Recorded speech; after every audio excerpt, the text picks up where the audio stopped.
Shalom, selamat malam. Perkenalkan nama saya Indra Walker dari kelas PJKR 2C, NIM 6212411023, mata kuliah Psikologi Pendidikan, dosen pengampu Ibu Indah Ferawati, SPSI MA.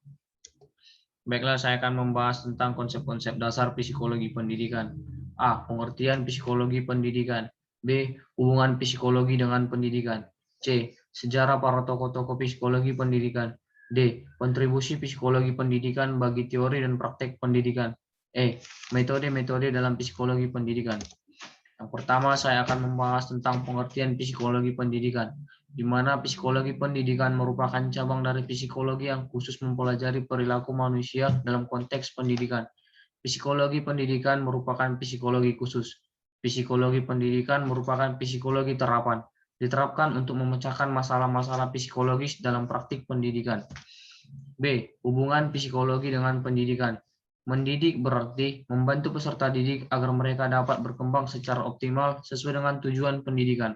Peserta didik merupakan makhluk biopsiko-sosio-spiritual. Aspek psikologis tidak dapat diabaikan dalam proses pendidikan.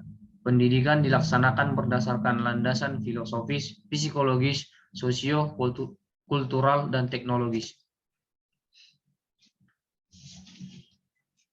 Definisi dan tujuan pendidikan. Menurut F.H. Phoenix, education is the process whereby a person internally with development of person. Menurut Ki Hajar Dewantara, pendidikan adalah tuntutan segala kekuatan kodrat yang ada pada anak-anak, agar mereka sebagai manusia dan sebagai anggota masyarakat dapat mencapai keselamatan dan kebahagiaan yang setinggi-tingginya. Menurut TAP MPR nomor 5/MPR/1973, pendidikan pada hakikatnya adalah usaha sadar untuk mengembangkan kepribadian dan kemampuan di dalam dan di luar sekolah.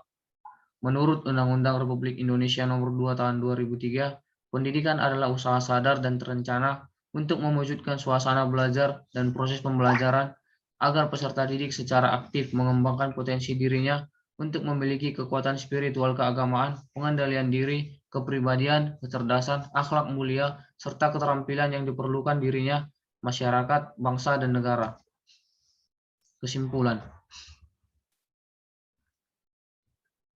Kesimpulan yang dapat saya tarik dari materi ini adalah pendidikan adalah tuntutan, bimbingan yang dilakukan secara sadar atau sengaja oleh seseorang atau sekelompok orang kepada seseorang atau sekelompok orang.